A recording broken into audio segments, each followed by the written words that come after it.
Be honest, how many of you have at least one Tinkle comic at home? Or it's in your school library, slightly torn but always in demand. That's not damage, that's legacy. Tinkle made reading feel less like a chore, and they didn't just publish comics. It shaped imagination, it shaped identity.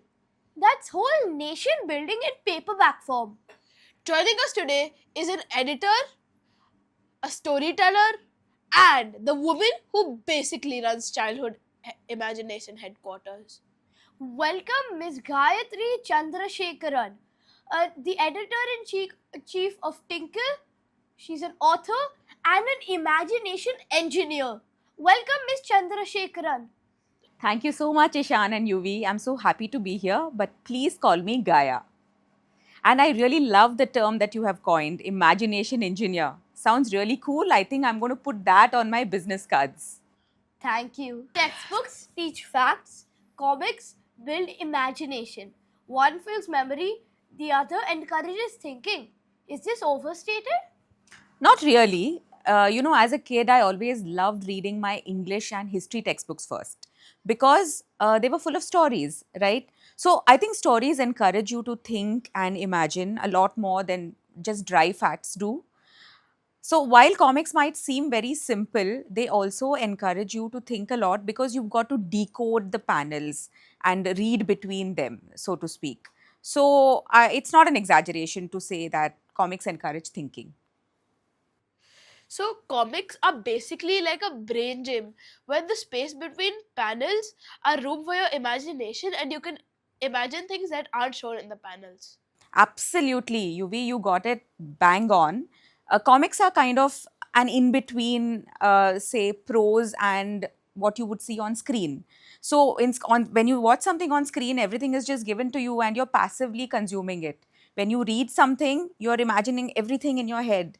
Now, comics sort of form the bridge between the two, where you are given few visuals, but you also have to imagine what is going on. You understand the grammar of comics. You understand how action flows from one panel to the other. So yeah, it's a lot of fun.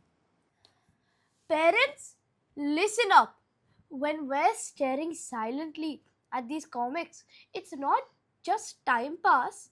We're building our thinking and our imagination. And we're thinking constructively. Fabulous. And we're thinking constructively, and construction takes focus. Let's address the elephant in the room. Are teenagers rebellious, or are parents just uncomfortable with independent thinking? Well, I think both are not really true. Teenagers' brains are growing rapidly. You're undergoing so many different changes, right? And you want to be independent. You want to make your own decisions. Whereas parents are worried for you. They feel their child is growing up too fast. They want you to be safe. They want you to make the right choices. So I think both of you are right in your own spaces, and there are valid fears on both sides. Wow. So it's not conflict, it's development. As somebody who writes stories for young minds, can storytelling reduce arguments between teenager and parent? Oh, absolutely. The beauty of storytelling is that you can take really complex issues and tell them in a very relatable manner using characters that you can identify with. So, when parents read a story, they will understand where a teenager is coming from. And when you read the same story, you will also understand where the parent is coming from, right? So, this allows for a good conversation and just understanding each other in a better way. So instead of, you're wrong, it could be, I like your idea. That's a really underrated parent hack. Yes. So, what mistakes do adults make while writing for teenagers? So I think the biggest mistake that adults can make while writing for kids or teenagers is to underestimate their intelligence.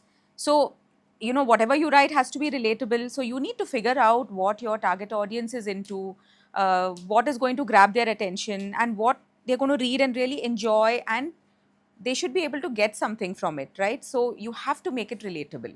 So no dramatic, we are adults, we know everything, and we are always right. Oh, absolutely not. I think no one likes being talked down to, right? So Patronizing just doesn't work. Morals don't work.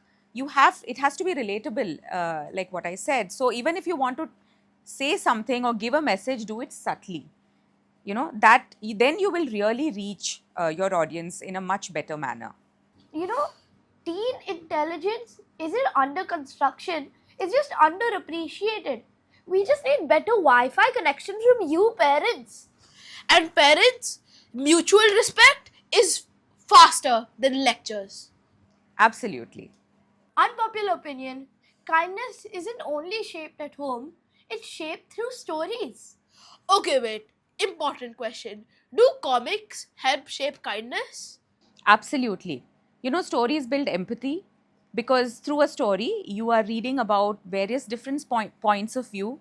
You're reading about how there are different people that can coexist together, how the world can be different for each of us. So, when you read about all of these different perspectives, you are learning kindness. So, my answer is a big yes.